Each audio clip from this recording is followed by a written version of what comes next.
Eu gosto de ver os outros programas, assim. Já tem aqui a nossa equipe, que a gente se conhece, trabalha todo mundo, tá no dia a dia aqui. Aí eu gosto de ver os outros programas também, os comentários, né? Eu quero aprender coisa boa, né? Somar coisa boa. Como muda em 90 minutos tudo. É rápido. Por exemplo, o Fluminense já não joga mais nada, é um time ruim, que todo mundo apontava o Fluminense como, pô, melhor futebol, não sei o quê, papapá. O Flamengo, quando o Flamengo ganha, ó, o Fluminense já não tem mais plantel, vai ter dificuldade na Libertadores. Assim, muda. Aí o Diniz já é fracassado de Não, novo. que muda, não, assim, e é pra tudo, viu? É? Eu tô dando um exemplo do Fluminense. Aí se o Fluminense ganha, já muda tudo. Aí o Diniz Não, é um gênio, aí se o Fluminense reverte... Mas vai assim, em cima de 90 minutos Sim. do céu ao inferno, pra mudar tudo. Bom, eu sou assim e assumo. Só que tem gente que é metida intelectual e faz a mesma coisa que eu faço. Né, Mauro César Pereira? Tem isso. Você não é um poste. Tem isso, Você não irmão. vê mesmo, né, tio? Tem. Viu? Você não vê mesmo. Ele, pelo menos, sincero, ele fala que ele está falando a Quem verdade. ganhou ontem? Né, Bruno Fala aí. Prado? Poste que fica no mesmo lugar. Tá certo, você não é poste. É verdade. Você não é. Agora, tem gente que metida intelectual que fala sempre a mesma coisa. Né, Nilson? Você muda, né? Muita gente fala que parte da torcida, determinada parte, quer ouvir, né? Sim. Que é o que dá audiência, que é o que você fala. Audiência, clique, não comprar briga. Então o cara fala o que os caras querem ouvir. É isso, é simples assim. Então, antes do Fla-Flu, falei aqui semana passada mais uma vez. Você não consigo chegar a esse favoritismo do Fluminense. Você falou da pontuação do Flamengo, né? O Flamengo fez mais pontos que o Fluminense. O Flamengo perdeu 2 vezes o Volta Redonda, perdeu o Botafogo, tem 4 derrotas um elenco melhor no que o Fluminense, campeonato. gente. Então, assim, por que esse favoritismo todo do Fluminense? Bem melhor Isso não significa dizer que o Fluminense é ruim, ou que o Diniz não presta, nada disso. Só que eu não O comentário mudou depois do jogo. Exato, não tinha esse favoritismo. Evidente que não tinha. E o último jogo, o único jogo entre eles, antes do de sábado, não mostrou o Fluminense superior ao Flamengo. Pelo contrário, o Fluminense venceu o jogo, mas não jogou melhor. Teve um momento melhor no segundo tempo. O primeiro tempo foi todo do Flamengo. Quer dizer, era óbvio que poderia haver um outro enfrentamento, como foi no sábado. O Fluminense foi melhor em parte do jogo, no primeiro tempo. Depois o Flamengo conseguiu melhorar. O segundo, o Flamengo foi melhor. E a questão do banco, que dessa vez foi muito... que era uma deficiência, um erro que cometeu o técnico lá, o Vitor Pereira, em alguns momentos. Dessa vez ele foi muito bem. Ele planejou um segundo tempo para colocar os feras em campo e botou na hora certa. Aí vem um comentário daquele que quer pegar a Flamengo e fala assim, por que ele não botou de sair dos 4? Tá legal, imagina o Everton Ribeiro, quase 34 anos, se ele vai jogar com a força, a intensidade e a saúde do Cebolinha, do Matheus França, numa proposta de jogo do primeiro tempo que era outra, tentar dificultar o Fluminense ao máximo. Agora, é claro, que falta muita coisa, o Flamengo tem saída de bola que tá ruim, muita ligação direta, muito chutão, tem um monte de coisa, mas ele montou uma estratégia que funcionou para esse jogo. E não mostrou medo, né, Mauro? Não. Porque botar o Gabigol Medo que ele não tem. no banco, num cara jogo pode chamar o desse... Vitor Pereira de qualquer coisa, não gostar da sogra dele, pode falar o que quiser. Agora, o cara é peitudo. Ele pôs o Gabigol no banco. Ele tá pouco se lixando porque nós estamos falando aqui, que a torcida escreve na rede social. Isso é uma virtude, chama de isso burro. é excelente. Ele não, Não, tá mas nem ó, aí. não, é virtude, mas tem que ter muito culhão sábado, mesmo. do Pra sábado. botar o Gabigol no banco numa final, se ele perde. Uma historinha. Ele tava ferrado. Eu mesmo ia ser um que ia falar, pô, Gabigol no banco? Eu tava fazendo uma live aí, ia entrar a escalação, entrou a escalação, tudo, aí eu li a A escalação. relação também não vazou, né, Maldo? Não vazou. E a galera Também não, né? enlouquecida, né? Pô, o Gabigol no banco, que é isso? O Everton Ribeiro já sabia, agora também o Gabigol e tal. Falei, galera, a gente não sabe o que é aqui. O Gabigol não treinou 3 dias, né? Ele pode não estar 100% fisicamente, pode ser a opção do técnico, pode ser as duas coisas. Vamos ver o que ele vai dizer, que só depois do jogo a gente vai saber. E vamos ver como vai se comportar o time. Eu imagino que seja assim, parecido com outro jogo. Beleza, aí acabei a minha live lá, o jogo ia começar, aí eu entrei em contato com uma pessoa lá de dentro, que não é o X9, e perguntei... Você não conhece o X9? Não sei quem é. Não sei, vem cá, me Você diz uma coisa. desconfia, né? Claro. Eu acho até que é mais de um. Daqui a pouco tem o sindicato dos X9 do Flamengo. Aí eu perguntei, vem cá, você sabe me dizer por que o técnico botou o Gabigol no banco? Se é opção tática ou se porventura o jogador não está bem fisicamente, ele não treinou todos os dias com os colegas, treinou separado, fazendo lá uma espécie de fortalecimento para evitar uma lesão muscular e tal. Ele falou, olha, não sei, ninguém sabe, e vou te falar uma coisa, esse cara, ele está andando para tudo que nós estamos falando aí, vocês estão falando aí, vocês na imprensa, torcida, ele vai, faz e dane-se. É isso aí. É isso aí, ele vai e faz. Essa é a conclusão de quem observa que, de alguma maneira, consegue ter algum acesso ali ao dia a dia. E foi o que ele fez. Ele botou o time que se dane. Por um lado é bom, mas tem algum lado negativo nesse aspecto? Eu acho bom porque, olha, vou lembrar uma história antiga. Em 2003, o Flamengo fez a final da Copa do Brasil com o Cruzeiro. E o Cruzeiro era o time do Luxemburgo, campeão da tríplice coroa, né? O estadual, mineiro e o brasileiro. Estadual, Copa do Brasil e brasileiro. E era a final da Copa do Brasil, o Cruzeiro do Alex, fez um gol de letra do Maracanã. Era um time muito melhor que o do Flamengo. O Nelson Batista era o técnico do Flamengo. Ele montou o Flamengo com 3 zagueiros no jogo de ida. Jogo dificílimo, o Cruzeiro melhor que o Flamengo. E o Flamengo empatou com o gol do Fernando Baiano no final. No último lance do jogo, ele praticamente empatou e ficou vivo pro jogo de volta. Fernando Baiano, que sempre marca a presença dos Operários, hein? Que tinha a música Fernando Baiano, Balança o Coração da Gente, né? Que era o samba do Salgueiro. A torcida cantava isso. E ele fez um gol no final, um gol até de raça ali, brigou e tal, empatou o jogo, o Maracanã veio abaixo, o Flamengo não perdeu, porque assim, o propósito era ficar vivo pro segundo jogo, que a tendência era o Cruzeiro meter uma chapuletada no Flamengo. 3 zagueiros e tal. Nossa, teve uma parte da imprensa do Rio, caiu de porrada no Nelson Batista. 3 zagueiros, até hoje essa conversa, covardia, o Flamengo não pode jogar assim. O Flamengo era pior, porra, ia jogar como? Ele se fortaleceu, se defendeu bem ali, jogo de volta, ele colocou a linha de 4, ele cedeu a pressão, na minha opinião, ele cedeu a pressão. Porque não tinha que mudar. Aí, em cima do Atilson, aí Atilson jogando não como ala, mas jogando como lateral, em cima do Atilson, bola invertida, rapidamente o Cruzeiro fez 2-3-0, terminou 3-1. E o Cruzeiro foi campeão. Eu sempre lembro dessa história, porque assim, foi nítido que um técnico aqui de São Paulo, não tinha uma trajetória do futebol do Rio, estava lidando ali num ambiente, para ele, novo, há pouco tempo, a imprensa são outras pessoas, não era essa época tão globalizada como de hoje, né? Isso foi há 20 anos, exatamente há 20 anos vai fazer, e ele trocou o time. Eu tenho para mim, talvez ele até diga o contrário, que ele trocou pela pressão. Encheram tanto o saco do cara, que ele falou, mudou. Mas encheram o saco, foi só que a assim, semana inteira falando disso. E o resultado tinha sido bom, o Flamengo escapou de uma derrota para o Cruzeiro, que era muito melhor. Em pouco tempo o Cruzeiro resolveu o jogo.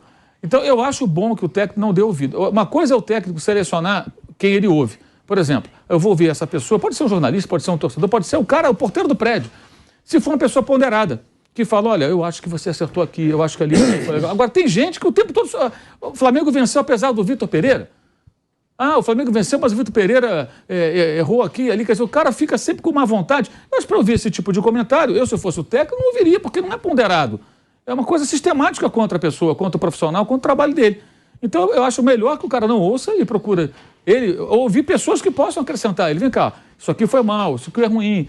Porque, realmente, cara, é uma loucura que se faz. Eu vi uma chamada, um site de rubro-negros lá, no Twitter, apareceu uma chamada, um título, um texto de um torcedor, que eu não li, porque, pelo amor de Deus, meu tempo vale ouro, não perco meu tempo. Mas o título era alguma coisa assim, esse é o pior Flamengo que eu vi na história. Esse cara não viu o Flamengo perder de goleada pro Paraná Clube, tomar de 5 do Vasco na Páscoa, o Eurico Miranda rir da cara do Flamengo, não viu o Flamengo perder pro América do México do Cabanhas. Pro Santo André. O Santo André final. Deve ter, nasceu em 2019, rapaz, pelo menos pro futebol. Quer dizer, olha só o nível de loucura. O cara dizer que esse é o pior Flamengo que ele viu. Então ele nunca viu o Flamengo, ele viu semana passada. Quando você fala assim, que o Vitor Pereira não tá nem aí, mas é o seguinte, também tem um negócio assim, ó. Você não tá... eu tava vendo City e Liverpool. Aí eu gosto de ver a cavalaria que o Guardiola bota. E jogadores... 4 zagueiros, não, né? Não, é isso. Aí, um no meio campo e 3 zagueiros formando a defensiva. Aí eu tava olhando assim, quando o Vitor Pereira saiu a escalação do jogo do Flamengo, né, que o X9 não vazou, que tava sempre vazando. O X9 tirou folga. Só que não tá entrando qualquer um. Ó, o Pedro é centroavante de Copa do Mundo. Se o Brasil avança, quer jogar as partidas seguintes é do Pedro. O Everton Cebolinha foi caro pro Flamengo, não um jogador qualquer. Sim. Foi o destaque da Copa América. O Matheus França recebeu agora uma proposta de mais do que o Galopo do Palmeiras, né? Acho que era 20 milhões de euros. O outro foi 10. Então não tá entrando qualquer um, não. Exato. É o atleta que tá entrando também se impor. O cara também aí, ó, o Cebolinha dizia, não, pô, eu fui pra Europa, joguei no Benfica, eu fui bem no Grêmio, sou jogador de seleção. Pedro, somando o que os dois custaram, mais o que ofereceram pelo Matheus França, dá quase 50 milhões de euros. Então, não tá. O Flamengo recusou ainda. Não tá entrando qualquer um. Não é qualquer um jogador. Eu vi o Mauro, eu tava vi no Instagram hoje do Mauro. É perfeito. A única coisa que eu não concordo nessa história toda é você desfazer essa dupla, Gabigol e Pedro. Porque vai variar muito. Ontem o Mauro argumentou isso, é verdade, vai variar. Não, mas o Gabigol pediu, por isso que é bom a gente escutar. Ele quer jogar de centroavante. Então, por isso que eu acho que ele foi pro banco. Ele nunca jogou. É que ele não sabe nunca a posição que ele jogou. Sabia disso? Ele nunca jogou de centroavante. Ele nunca foi centroavante. O Mauro falou isso também hoje no Instagram dele e eu concordo 100%, é isso aí. Nunca foi centroavante. Esse cara não sabe a posição que ele... Ó, ele falou, ele falou que com o Dorival já era diferente, mas era menos pior do que da forma que ele tá jogando com o Pereira. Ele não era centroavante. O único momento é quando tinha o Bruno Henrique, ele jogava mais centralizado, e o Everton Ribeiro jogava mais pela direita. Era quando jogava o Bruno Henrique. Com o Bruno Henrique, ele jogava centralizado, ele saía muito da área. Mas ele era um centroavante. 19 e 20, por exemplo, você vai ver uma semelhança incrível no mapa de calor dos dois. Os dois, assim, um sai para trabalhar, o outro entra na área. Então. Depende de onde a jogada se desenvolve. Mas ele era uma dupla. Ele nunca jogou de centroavante, fazendo pivô de costa pro zagueiro. Nunca. Ele não sabe jogar ali. Aliás, o Gabigol, o Júnior Baiano uma vez me chamou a atenção para isso. O Júnior Baiano falou assim, repara uma coisa, ele não divide uma bola. Ele não divide bola, pode reparar. O Gabigol não divide uma bola. Zagueiro para jogar de centroavante, não só tem que dividir... Jogador para jogar de atacante. Você falou zagueiro. Não, o jogador para jogar de centroavante, ele vai ter que escorar o corpo, no corpo. Ele não é a característica dele. Ele não é um jogador de contato. Ele é um atacante, não é um centroavante. Ele começou... Por que vocês acham que ele reclamou, então? Ele reclamou... Reclamou não, ele ficou no banco, né? Porque ele ficou no banco. Assim ele sai, ele não sai, não arranha a imagem dele. Ele sabia que... Você acha que foi pela vaidade? Você acha que ele não falou isso com o Vitor Pereira antes? Acho que ele falou, mas acho que tem um quê de vaidade. Eu fiquei no banco. Aceitei numa boa, mas peraí. Não, mas eu também conversei com o técnico, eu quero jogar em outra posição. Peraí, mas a posição que ele estava jogando não é muito diferente da posição original dele. Não. Ele pode falar o seguinte, olha, eu não quero voltar tanto. Eu quero jogar um pouco mais na frente. Eu não quero buscar... Mas ele estava voltando a bola e estava gostando de jogar ali. Ele estava, às vezes, até... Ele fez desarme, jogo recente, no campo de defesa, comemorou quando fez desarme. Que não é nem a natureza dele, não é um cara de chegar muito junto. Eu acho que teve um quê de vaidade. Quer dizer, ele dá aquela declaração, eu fiquei no banco, mas não, e não é legal com o Pedro. Não é legal não, claro que não. Ele deixa uma situação para o treinador bastante complicada em relação ao seu companheiro ali. Porque, pô, ele quer jogar ali na posição do Pedro, então eu vou ter que sacar um. Né? Porque tem o Bruno Henrique para voltar. Ele não faz gol 7 jogos, Nilson. Tá incomodando o Pedro. Ele faz 7 jogos. E no gol da vitória, no segundo gol do sábado... Mas, Mauro, esse cara eu não deixo fora do time. Não, eu digo o seguinte, a fase dele não é uma fase... Se ele estivesse fazendo gol direto, participando, ele certamente teria jogado. Agora, a fase dele não é boa também. O que acontece com todo jogador, acho que independentemente da qualidade. E no lance do segundo gol, curiosamente, a bola passa por ele não consegue finalizar, mas o Pedro faz o gol. Então. Ou seja, a bola se ofereceu primeiro para ele. Passou por ele. O Pedro fez o gol. Eu acho que vai voltar o Bruno Henrique. Eu acho que... Porque todo time, claro que você pode ter variação, mas você tem uma base titular. Isso desde o passado até agora. Messi, Suárez, Neymar. Né? A gente sabe que aquilo lá era a base titular do Barcelona e pronto. Podia ter variações? Claro que podia, mas tem a base titular. A base titular do Flamengo, para mim, não pode deixar essa dupla ser desfeita. Gabigol e Pedro. Se tem algum problema ali, tem que solucionar. Que aí, quando ele vem a público e fala que quer jogar na posição que está o Pedro, você presume que pode estar havendo algum problema. Eu acho que ele quer jogar mais à frente. Eu acho que ele se expressou mal. Acho que ele quer dizer, tá? Que ele quer jogar mais à frente, jogando inclusive junto com o Pedro, como jogou no ano passado. E o técnico, depois na coletiva, ele falou o seguinte, em nenhum momento eu disse que vou jogar sempre com 3 zagueiros. Ou seja, em nenhum momento eu disse que vou jogar com o mesmo sistema sempre. Posso mudar, ele pode jogar amanhã ou com 3 zagueiros e com 2 atacantes. E ele vai ter um problema agradável, porque diz que... Ele pode jogar no 3-5-2. É que esse com 3 zagueiros me parece assim, são 2 meio campo ali, volante, meio, 2 e mais 1. Né? No Corinthians ele chegou a falar que o Roger Guedes não podia jogar com o Yuri Alberto. E depois botou. É porque ele não conhecia nada, né? Quando ele chegou no Ano passado eram 4 no meio e 2 na frente. É porque o Roger Guedes não entregava em alguns jogos exatamente o que ele queria que os jogadores entregassem sábado. Que é um time marcando... Esse técnico, gente, ele trabalha... O pessoal adorava os rubro-negros, quando o Jorge Jesus montava o Flamengo, marcava lá no alto e tal, para roubar a bola. Esse técnico, ele tem um conceito de jogo, se você for analisar os trabalhos dele anteriores, talvez mais voltado para esse comportamento até do que o Jorge Jesus. De muita pressão no campo de ataque. E ele fala muito sobre isso desde os tempos do Corinthians. O jogador tem que estar inteiro, tem que ter saúde, condição física para fazer esse trabalho. E ele vai revezar o tempo todo. Está vendo aqui o Pedro Torres, jornalista, está dizendo aqui, todo mundo viaja, inclusive o Gabigol lá para Quito. Ou seja, pode apostar, não vai ser o mesmo time. Ele vai avaliar isso que o Vampeta falou no começo aqui do bate-pronto, ou seja, alguns jogadores... O Vampeta não sentia nada quando jogava na altitude. Certamente nesse grupo do Flamengo tem jogadores que sentem, outros não. O Flamengo jogou lá agora contra o Del Valle, agora, recentemente. Ou seja, imagino que o departamento de futebol tem ali um relatório de como cada um se saiu ali, quem correu, quem sentiu, quem não sentiu. Eu acho que até isso pesa na escalação para esse jogo, Porque, é claro, você tem que priorizar, de repente, aqueles que têm uma condição melhor na altitude, aqueles que não sentem tanto os efeitos da altitude. Será que esse pode ser o incômodo do Gabigol? Será que o Vitor Pereira tá pedindo para ele marcar mais do que ele quer atrás, voltar mais, porque é uma característica também do Abel Ferreira. A forma que o Scarpa, o Rony voltam lá na lateral, e isso pode, o Dudu, e isso pode tirar o aproveitamento dele na frente. Será que o aproveitamento dele na frente diminuiu porque ele tá perdendo muito gol. Ele está perdendo muito gol, por isso. Mas você acha que essa pode ser a insatisfação dele? Não sei, eu só acho que é o seguinte, gente, o Flamengo contratou um técnico europeu. Você falou agora do Palmeiras, que tem um técnico europeu. Querem que ele tenha o quê? A cabeça do técnico brasileiro? Ele vai querer todo mundo marcando o tempo todo. É isso, todo mundo marcando o tempo todo, fazendo pressão. Por isso que são 5 trocas, ele tem elenco, ele vai fazer mexidas durante o jogo. Isso para mim é muito claro. Porque agora a gente está começando a ver o time que o cara quer montar. No início, aquela história de não pintar a casa inteira. Era o time do Dorival com alguns ajustes ali, até pela saída de um outro jogador, chegada de outros jogadores. Agora muda completamente. Ele está colocando agora um trabalho mais autoral. E isso me parece muito claro, especialmente adversários como o Fluminense, que gostam da bola. Talvez contra o adversário que joga muito fechado, o Alcas pode ser isso. Eu conversei com um colega da imprensa equatoriana, ele falou, ó, espere um time bem fechado, bem retrancado. Essa é a tendência, é o que o cara acredita. Talvez ele jogue com os dois. Talvez ele precise encher mais a área com o Gabigol chegando, com o Pedro fazendo pivô, porque talvez o Alcas jogue fechado, e aí ele vai ter que girar a bola, ter paciência e tudo mais. Agora, com o Fluminense, ele queria transição rápida, ele queria momentos de pressão no campo do adversário. Então, é uma outra formação. Eu acho que vai depender muito do adversário e do contexto.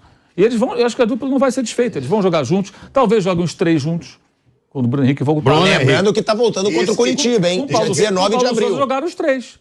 Chegaram a jogar os 3. Dia 16 de abril, desculpa, contra o Curitiba, volta o Bruno Henrique. Chegou a jogar os 5 ali, Everton Ribeiro, Arrascaeta. Eu li hoje que o menino tá voando nos treinamentos do Bruno Henrique. Isso é legal, hein?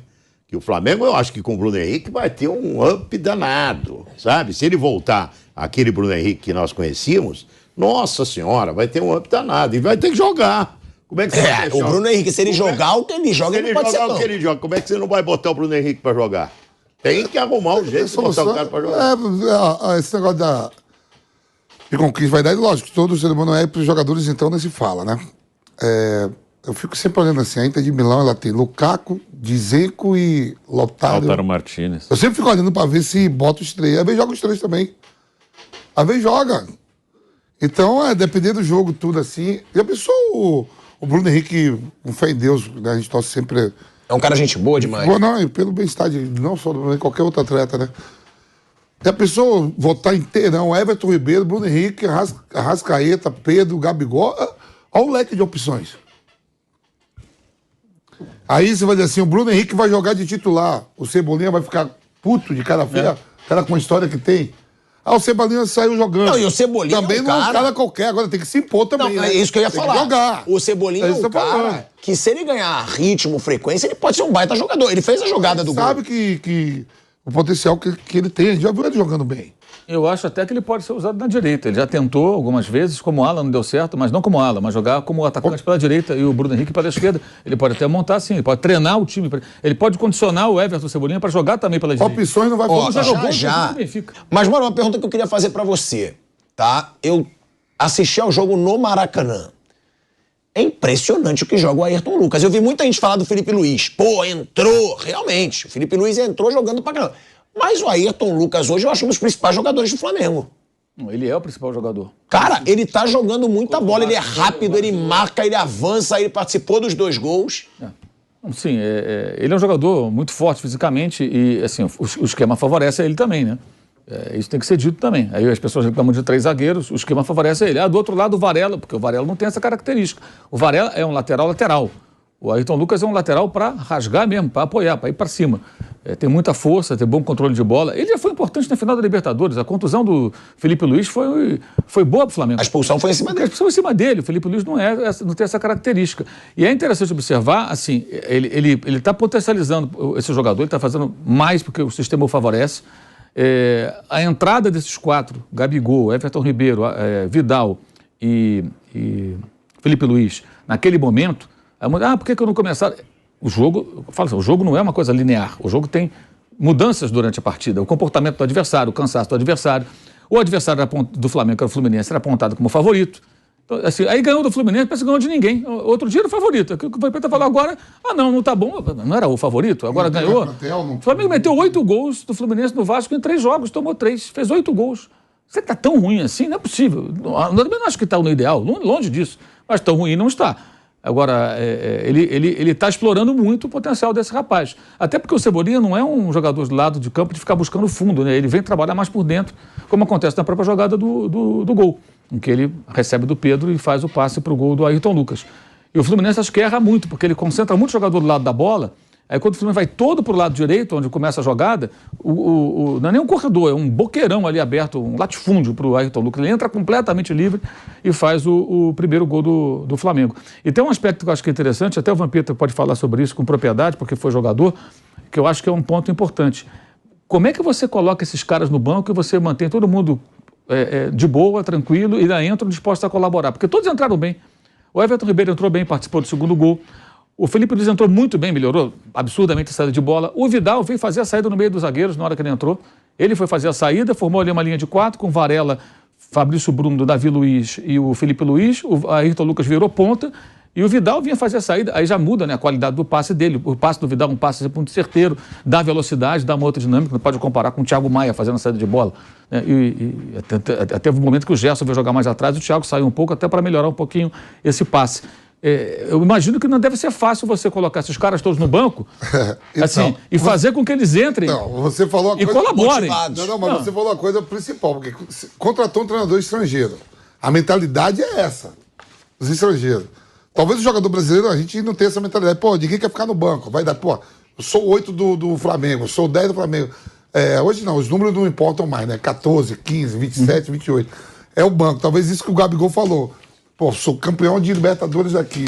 Era até então o principal jogador do Flamengo. Pô, tenho que dar uma cartada aí pra dizer que eu não tô, que eu fiquei no banco. E o Vitor Pereira não tá nem aí. Quando você falou que você tem essa informação que ele não tá nem aí, que a gente vê na Europa jogadores importantes, por exemplo, jogadores do Liverpool, Manchester United, que a gente vê mais jogadores aí da Premier League.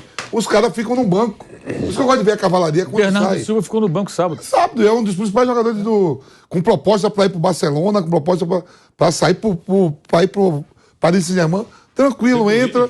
De Bruyne é um monte de jogo. Depois da Copa do Mundo mesmo, o Guardiola botou De Bruyne um monte de jogo no banco. É que o cara olha. O Gundogan, a vez fica, entra, faz gol, o Rodrigo. Então, quer dizer assim, ele vem com essa mentalidade para ver. Agora os jogadores têm que aceitar, né? O próprio Felipe Luiz falou, né, pro Ayrton Lucas, que ele botou ele na fogueira e que ele jogou muito melhor do que o Felipe Luiz foi na final da Libertadores. Inclusive. Exagero? Alguém pode achar exagero, eu não. Eu acho que com a carência que nós temos na lateral esquerda, chamar esse menino desde já para uma seleção brasileira não é nada demais. Ele pode vir a ser o titular da seleção na próxima Copa do Mundo. Jogador absolutamente diferente. Para entrar no lugar de um Felipe Luiz, que já foi um grandíssimo jogador, e jogar a bola que esse garoto joga, entendeu? Pode chamar esse garoto que não fica levando a nenhum que está sendo convocado.